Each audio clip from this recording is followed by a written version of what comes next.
Good morning and welcome to the First Unitarian Society of Madison. This is a community where curious seekers gather to explore spiritual, ethical, and social issues in an accepting and nurturing environment. Unitarian Universalism supports the freedom of conscience of each individual, as together we seek to be a force for good in the world. My name is Kelly Crocker, and on behalf of the congregation, I would like to extend a special welcome to visitors. We are a welcoming congregation, so whoever you are and wherever you are on your life's journey, we celebrate your presence among us. This would be a great time to silence your cell phones as I invite you into a few moments of silence for contemplation, meditation, prayer, as we settle in and come fully into this time and place together.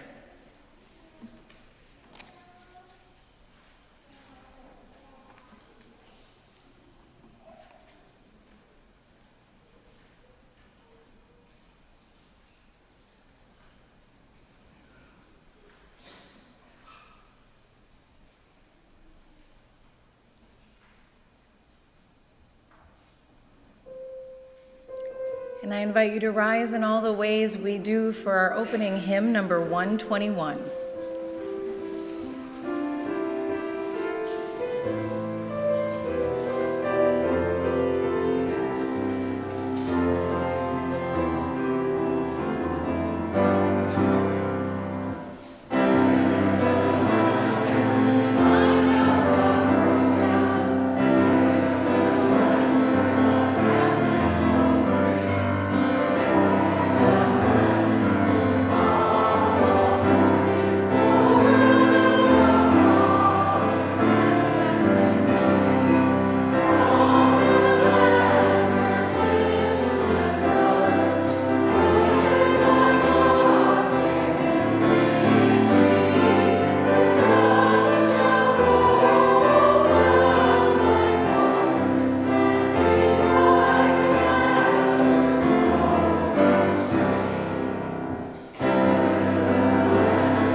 This is the hour. The time has come. Mindful of our responsibilities as leaders of this faith and guardians of this living tradition, we call upon that great cloud of witnesses, those who came before, those who are here now, and those who have yet to come. Please join in the chalice lighting as printed in your order of service, as together we say, we seek their presence, love, and support in this place at this hour. We kindle this flame to light their path and call them near as we undertake this sacred work. I invite you to turn and greet your neighbors.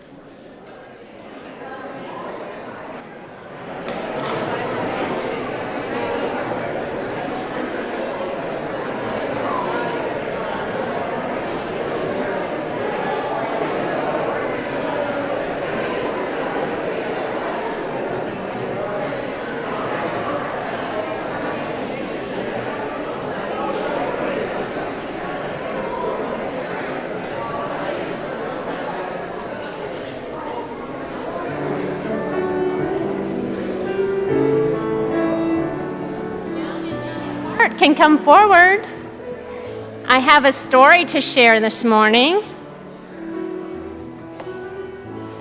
I'm looking for some young people to join me, or young at heart. Oh, you made it. You made it with all this snow and all this wind and all this rain. This has been weird weather, I think. Oh, here comes some more. Come on down. We're so glad everyone's here today. You are the brave souls who came out in this winter weather. I have a story called Drawn Together. I wonder, raise your hand if you like to draw. Awesome. Anyone out there? Some of you. Oh, good. Awesome. Do any of you have grandparents? Or some of us? Yeah. Well, yeah. This book is about someone who likes to draw with their grandparent. And my last question, do any of you speak or read the language called Thai? No. Okay, well, there's some Thai in this book, so we'll just have to do our best with that. Okay? So it starts like this. Oh, I forgot to tell you, this is a hard book because there's not very many words in it. Has lots of pictures, so we're going to have to read the pictures together. And we see a car and someone with a backpack getting out of the car and going up to a door with a doorbell. And what happens? Does someone answer the door? And who do you think that is? Maybe it's Grandpa, yeah. They give a little bow to each other as a greeting, and then they go to have something to eat together. And what do you think is happening here? I think the kid is having a hot dog and French fries and maybe a little salad. And the grandpa is going to eat with some chopsticks, with some ramen noodles and some hard-boiled eggs. Yeah. And they're sitting across from each other, and the kid says, "So, what's new, Grandpa?" And then what's the grandpa say? We don't know, because it's in Thai. But the fine print at the beginning of the book says, he's saying, "What's new? What's new with you?" And they don't know what to say to each other, so they just keep eating. Then after dinner, or lunch, or whatever they're having, they go to watch TV. And there's a guy on TV who says, "Dragon."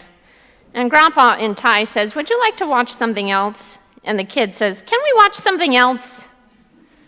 But they don't know that they're asking the same thing of each other, and so they give each other side eyes. And so then the kid decides to get up from watching TV, and what does the kid do? What's this? paper and colors, markers, yes. And the grandpa's like, what? And look what the kid's drawing, like this superhero, and the grandpa's really excited now. So grandpa goes out to go get something, and grandkid is like, what's going on? Grandpa comes back with a sketchbook. Right when I gave up on talking, he says, my grandfather surprised me by revealing a world beyond words. And in a flash, we see each other for the first time. Wow. All the things we could never say come pouring out. And we build a new world that even words can't describe. But just when we're closer than ever,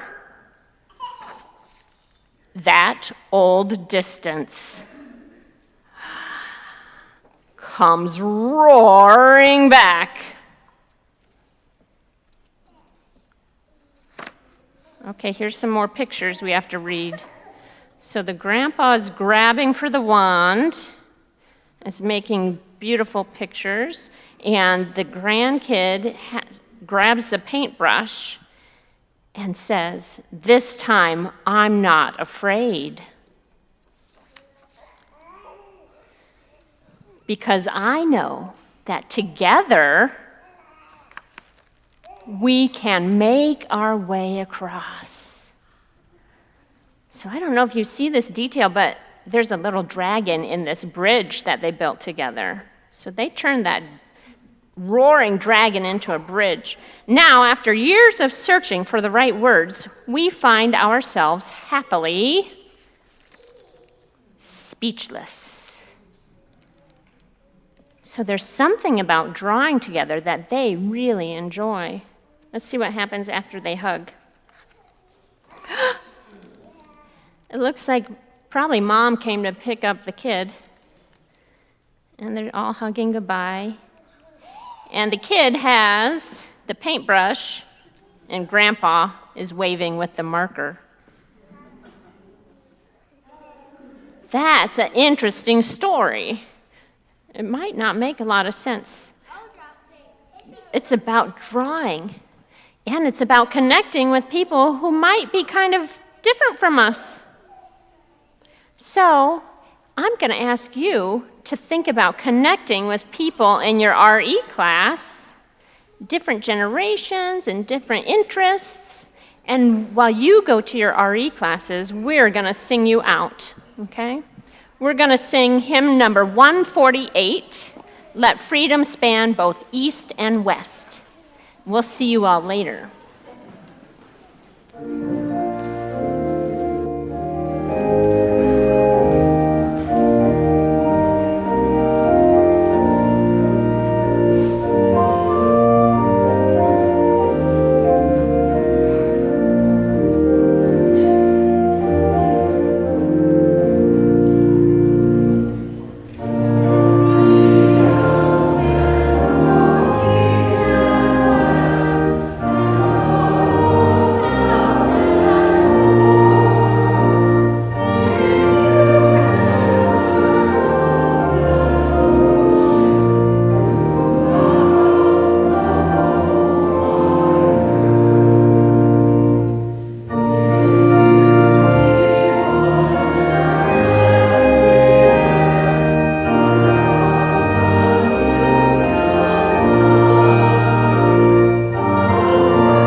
Our reading today is adapted from a piece called The Bruise That Never Heals. Bruises are a part of roller derby, a celebrated part. It's not uncommon for players to take pictures of their biggest, most colorful shaped bruises. Bruises that go deep into your tissue and come out in amazing blues, purples, and blacks that eventually fade to greens, browns, and yellows. A few of my teammates even had bruises that never went away. They would get worse and worse. Sometimes these most sensitive bruises were invisible, lacking the loud color of bruises that would heal, as if the skin itself had resigned itself to injury. When I first heard about the experience of microaggressions, I immediately related them to bruises in roller derby. Daryl Wing Su, who has studied microaggressions for a decade, defines them as the everyday verbal, nonverbal, and environmental slights, snubs, or insults, whether intentional or unintentional, that communicate hostile, derogatory, or negative messages to target persons based solely upon their marginalized group membership.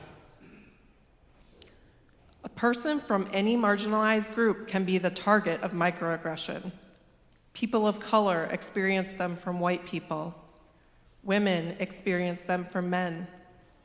People who are transgender experience them from cisgender people. People who are disabled experience them from the non-disabled. What's common to all microaggressions is that they're experienced as invalidating, dehumanizing, and demeaning. When a white woman clutches her purse as a Black or Latino man approaches her, the hidden message being sent is that the Black or Latino man and others like him are criminals. When an Asian American raised in the US is complimented for speaking good English, the hidden message is, you are not a true American. You are a perpetual foreigner in your own country. When a female physician wearing a stethoscope is mistaken as a nurse, the hidden message is that women should occupy nurturing and not decision-making roles, or that women are less capable than men. When a person uses the term gay to describe something they don't like, the hidden message is that being gay is associated with negative and undesirable characteristics.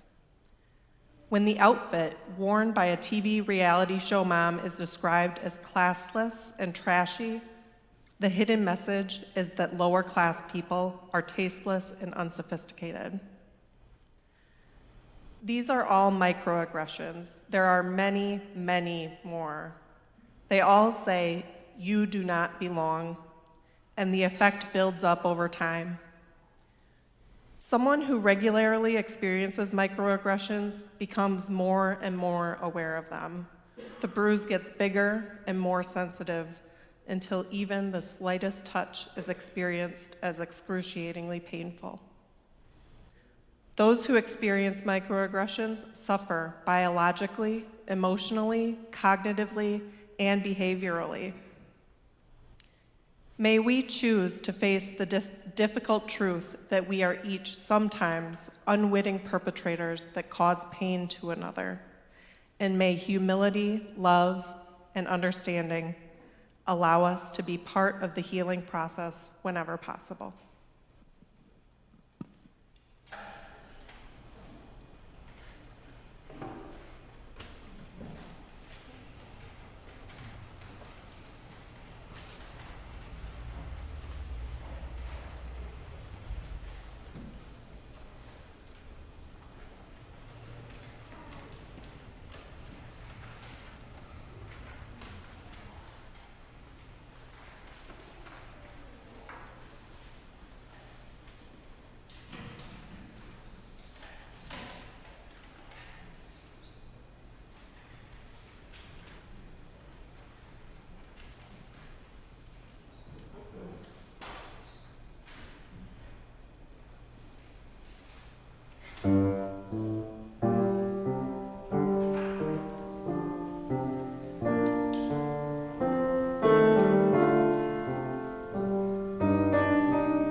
February in Wisconsin, especially February with weather like what we have had recently, can be hard to love.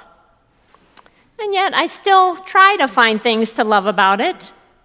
On February 14, I love thinking about love and the trust and transformation that are integral parts of intimate romantic partnerships.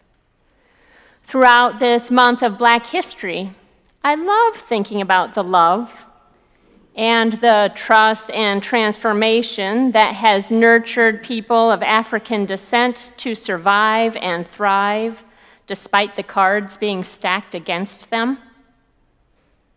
Lately, I have loved soaking up the wisdom from books that have recently won awards, and then sharing the love, trust, and transformation I have gleaned from those books with others.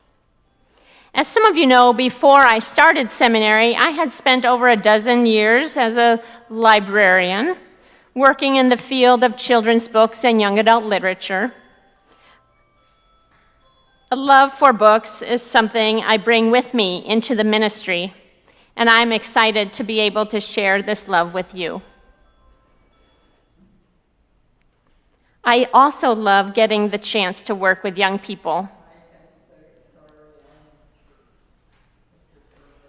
I love getting the chance to work with people of all ages, actually, and you may have seen that with me and the kids down here.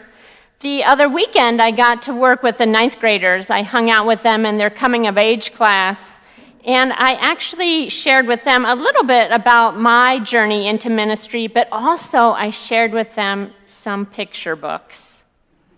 In those classes, I invited the people to buddy up and read one of the many award-winning books I had brought in, including Drawn Together. And then I asked them to consider 2 questions. What in this book reminded you of Unitarian Universalist principles? Or what in this book reminds you of something that happens here at First Unitarian Society?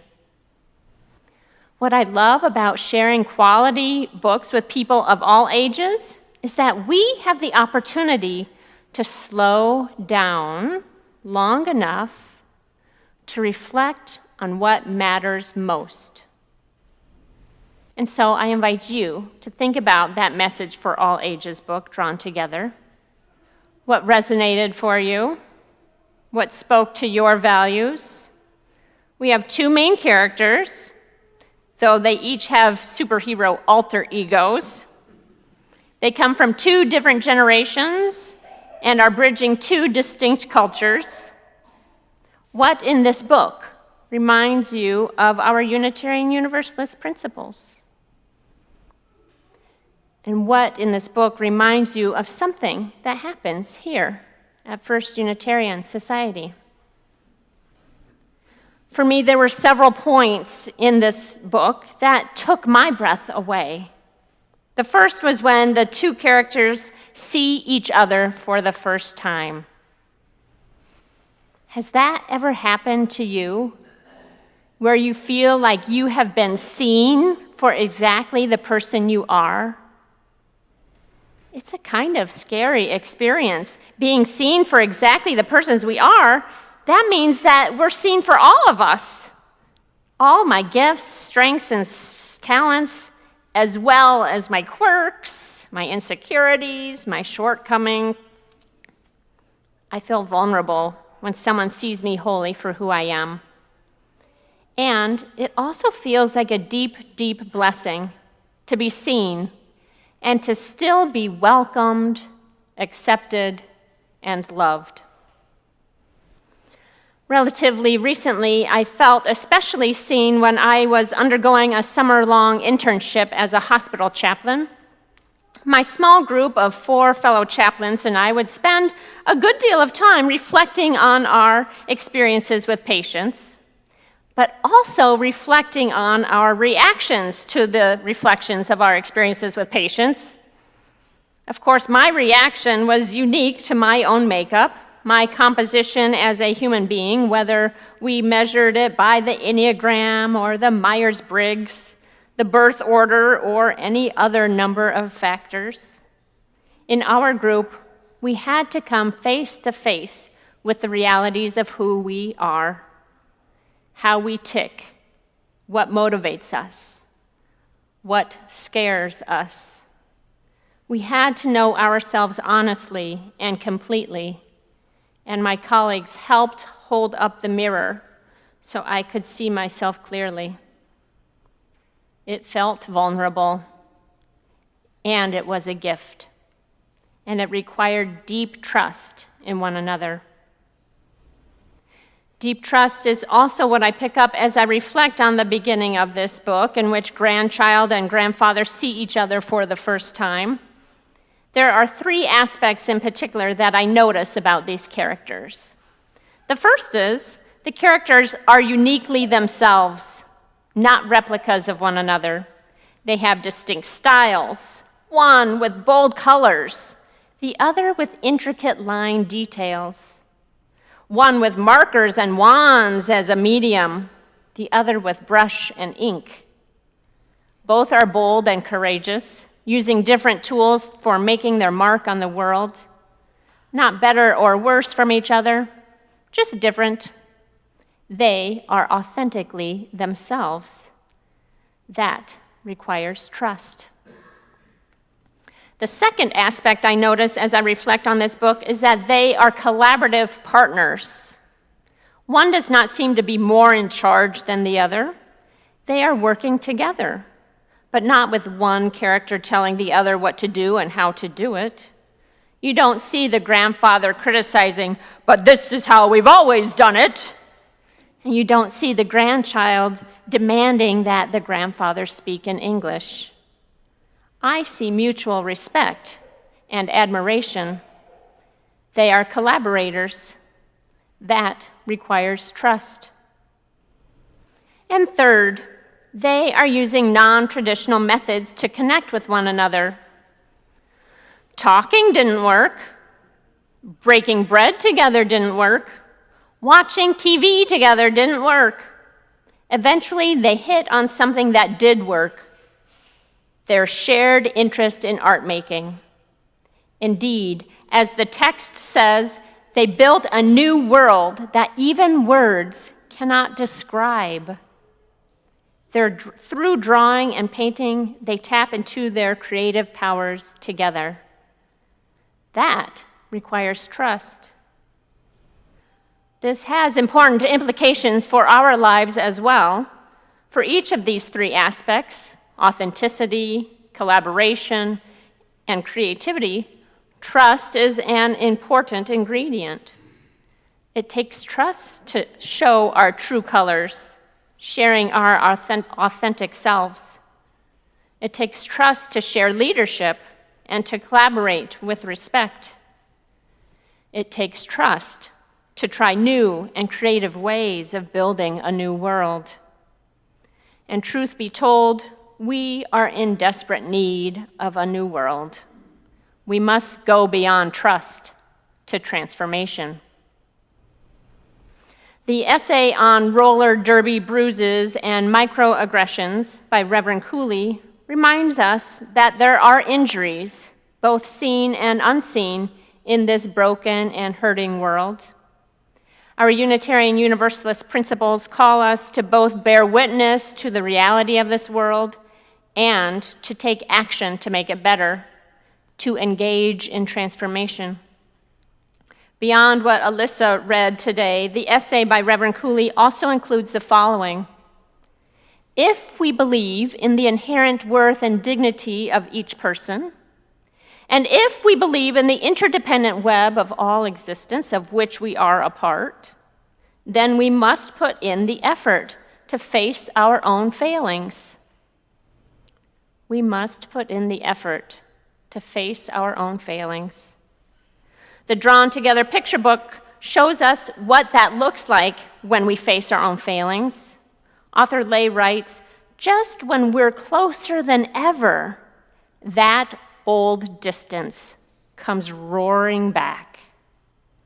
Here we see a gulf, an old distance, a chasm that represents our failings, those times when we have fallen short or missed the mark, The gulf is so wide, so menacing, and feels so insurmountable.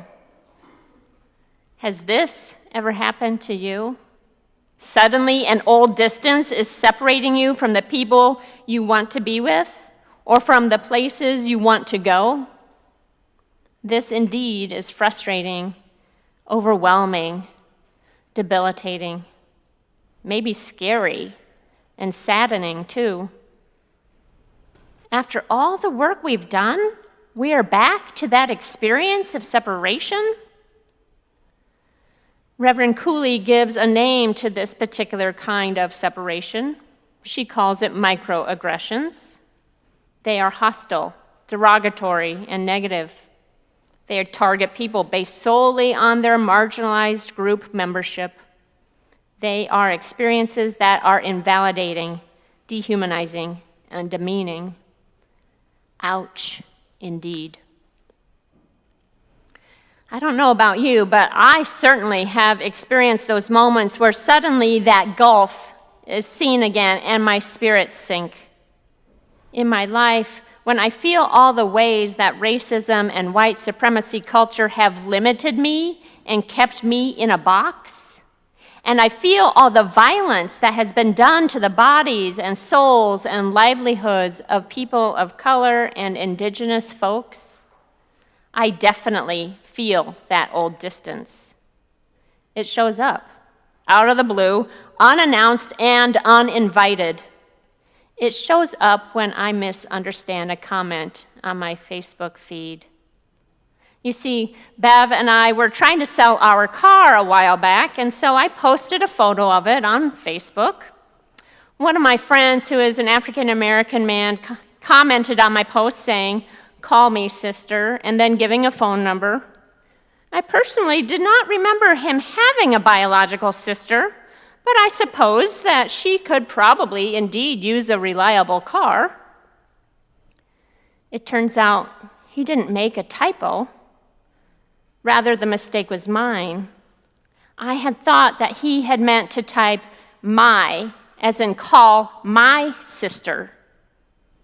Instead, he was using a term of endearment for me, as in call me, comma, sister, and I had not picked up on it.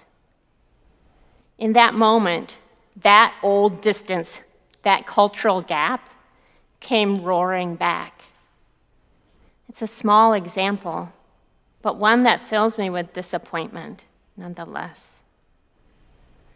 Now that grandkid and grandfather, they give me hope in times like this. They find ways to transform their world, to bridge that old distance. As we talked about with the kids during the Message for All Ages, each character had to take on the tool of the other. So the grandfather picks up the wand, while the grandchild gets the paintbrush.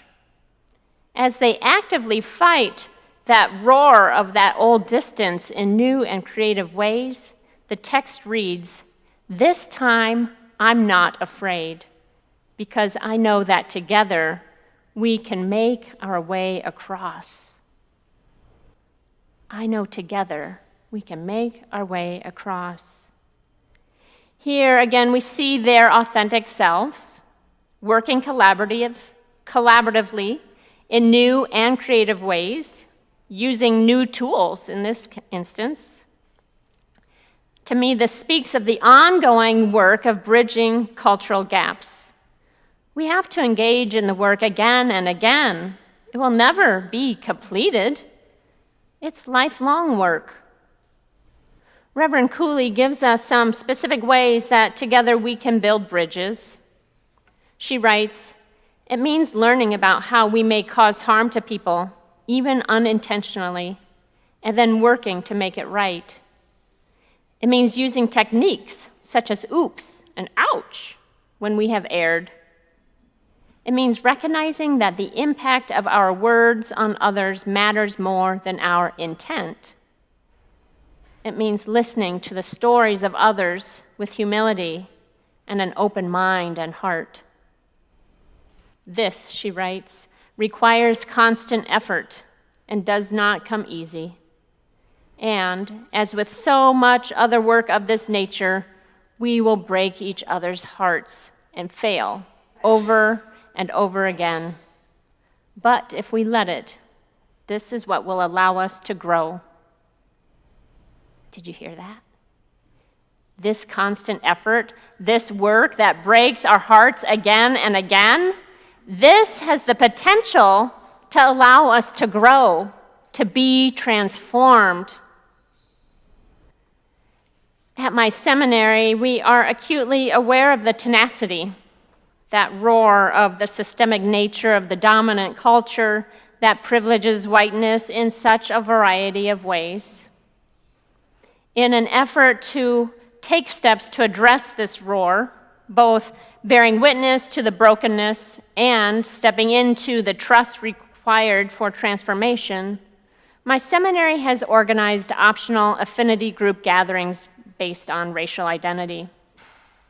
So, for example, when I was in Chicago last month for my weeks of face-to-face classes, I spent some of my spare time facilitating groups for white-identified students who are interested in deepening our anti-racist identities, behaviors, and relationships. The gatherings required us to step into trust so that we could more honestly step towards transformation. Twice a week for 3 weeks we gathered, tentative at first, not sure how much we could really trust each other and how much we should share. Thankfully, that trust grew over time. And some of us are still communicating back from our homes scattered across the U.S., sharing both our heartbreaks as well as our micro actions and micro successes. It is like we are practicing building bridges. We are practicing the transformation of ourselves, which ultimately is a part of the transformation of our world. Like the characters in this book, my fellow seminarians and I are finding that transformation requires persistence, courage, and collaboration. It requires using new tools, growing trust, and building transformative bridges. This is ongoing healing work, and this is the work that will change ourselves and our world. Thankfully, we don't have to do this work alone, for we are here today, together, both trusting and transforming. As you see on the front of your order of service, the Reverend Mark Morrison Reed writes, "The central task of the religious community is to unveil the bonds that bind each to all. There is a connectedness, a relationship discovered amid the particulars of our own lives and the lives of others. Once felt, it inspires us to act for justice." He's speaking of trust within a religious community and the transformation that can happen in our justice making.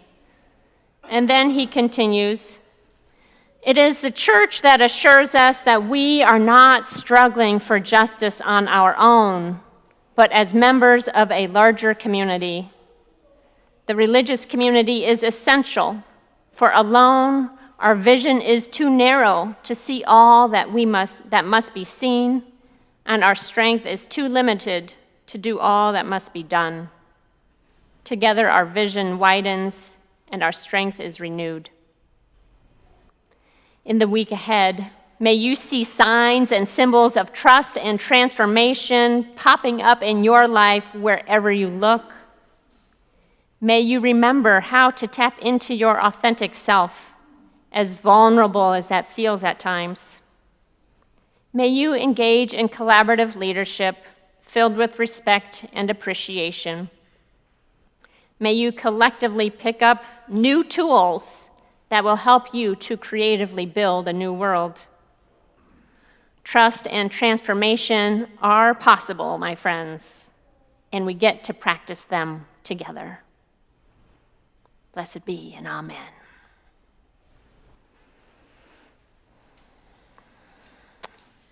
Each week, we have an opportunity to transform our world by the giving of our financial gifts. Today's outreach offering is going to the Journey Mental Health Center, whose mission is to improve people's lives by pioneering and sustaining effective services to treat mental health and substance abuse disorders. I invite you to give as generously as you are able.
We appreciate the generosity of time and talent of all those who helped our service this morning.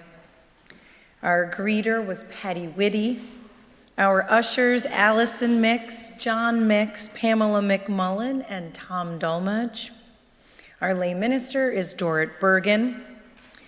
In the kitchen making coffee, Jeannie Hills and Trudy Carlson. And if you have any questions or would like more information about First Unitarian or our programs, Karen Rose Gredler will be at our welcome table, which is directly across from the kitchen, and she would love to speak with you. We have a couple of announcements. The members of the interim ministry transition team will be available after the service in the Commons. They welcome your questions and your conversations. And also during our coffee hour, a representative of the UUs for Justice in the Middle East will be petitioning in support of our First Amendment right of free speech for human rights in Palestine. And finally, our Free to Believe class will be selling cookie jars after services today to raise money for our partner church program. Through this program, we support the education and the music program of our partner church village in Najoita. This is the Students' Faith in Action project for the year. So they will be out there in the Commons and they hope to see you at their table.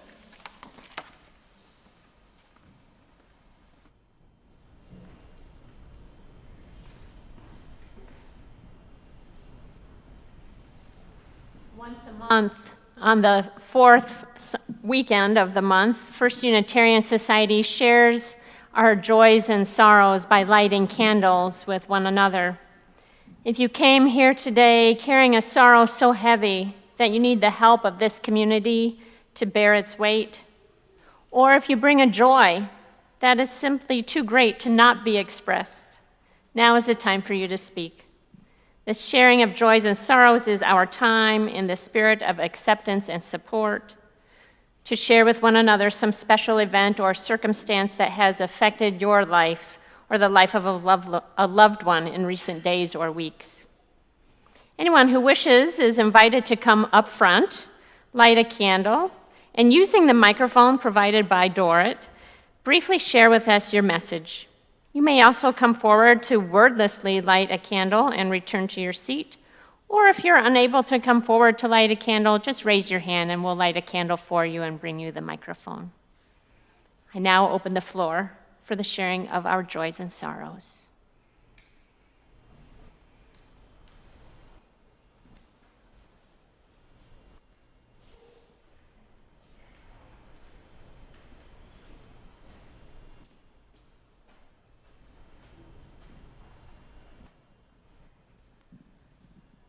I light this candle for my Uncle Cy Olson, one of my mother's last two living brothers. Growing up, he was a very important figure in my life, and that family was. We spent a lot of time together, and he was with me the day that my father died. And so I will light this candle, hoping he'll have good health, but knowing that his days are numbered.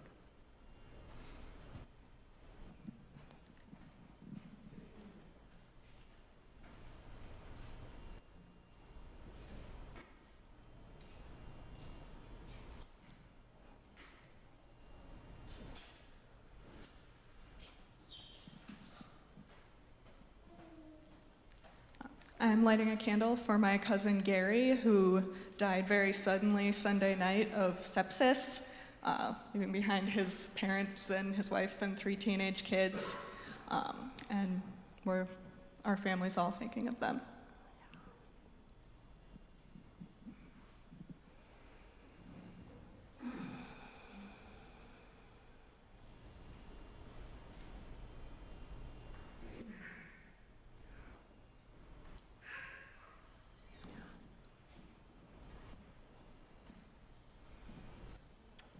I'm lighting this candle for my 11-year-old son, Joss. Some of you have followed this, some of you have not, but he's autistic, and last spring he had to go up north to be actually at a facility for about 30 days because he was in emotional distress and was a danger to himself and others. And I'm happy to report that this semester at Schenck Elementary, he increased his GPA by 0.5 or more, which got him a GAP Achievement Award. The people at Schenck have been amazing to him. The community here has been amazing to him. And I think I wanted to share that joy that he had this major accomplishment, and it's due to not just his own willpower and efforts, but to the support of the community around him. So thank you all for helping him on his journey.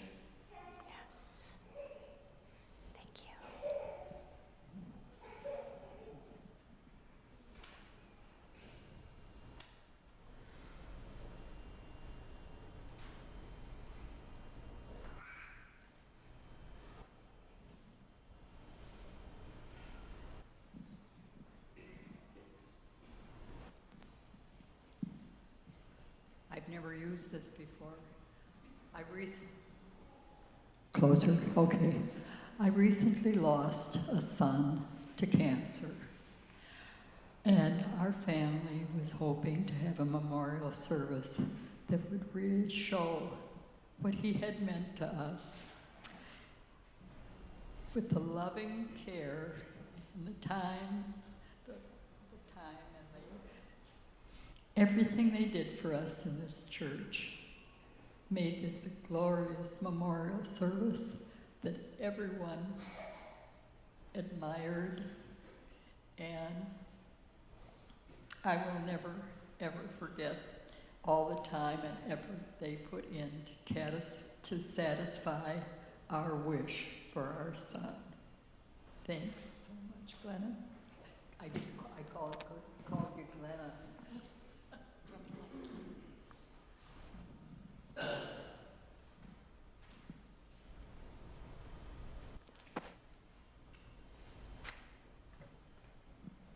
I want to light a candle for a colleague of mine and a close friend who got some bad news recently about her health. Being a transplant in Madison, like 90% of us seem to be, Monica was kind of my mom away from mom here in town. And she's in my thoughts. I love her very much.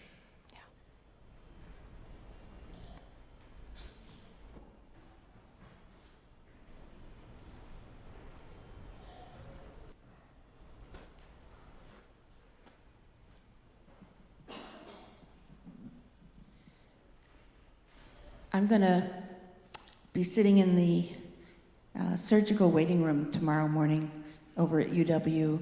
A good friend of mine has to have a heart procedure that carries a certain amount of risk. So I'm going to ask for good thoughts for her for tomorrow morning.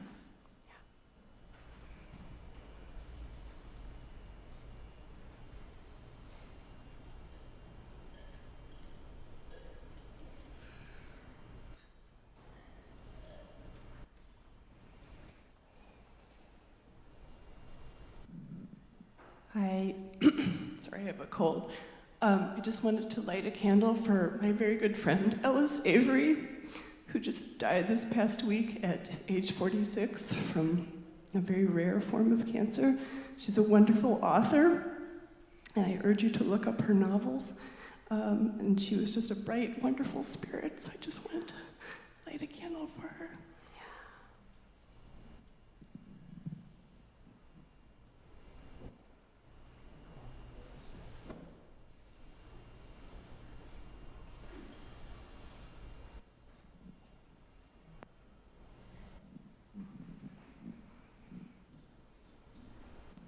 I'd like to talk about a joy, and that's the International Festival. As you were putting this up, I was thinking about it. There were people of all different ways of speaking and different countries that they've come from.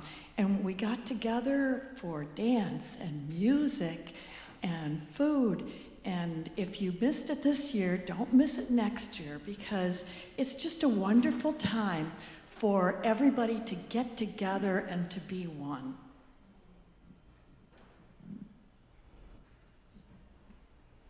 Did I say it's free?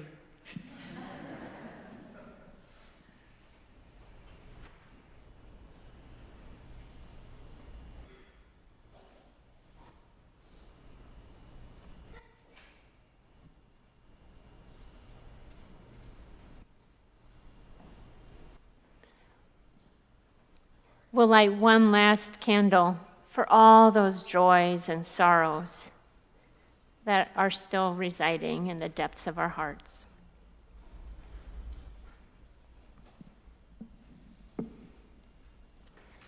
Together, let us sing our closing hymn, number 95, There is More Love Somewhere.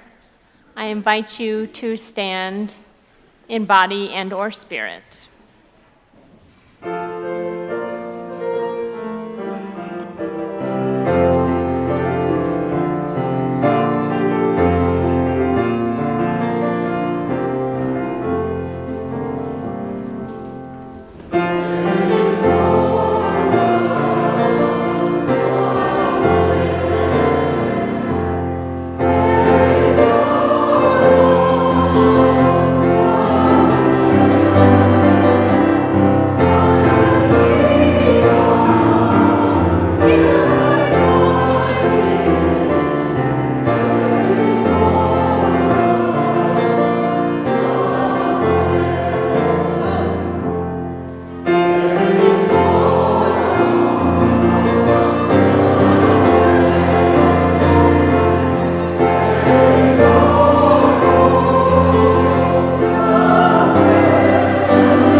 for the ones we have been waiting for. We are not perfect, but we are perfectly fitted for this day. We are not without fault, but we can be honest to face our past as we chart a new future. We are the ones we have been waiting for. May we be bold and courageous to chart that new future. May we have faith in a future that is not known. We are the ones we have been waiting for. As we extinguish our chalice, we know that the love of community and the fire of commitment remain in our hearts until we meet again. I invite you to be seated for one last gift of music.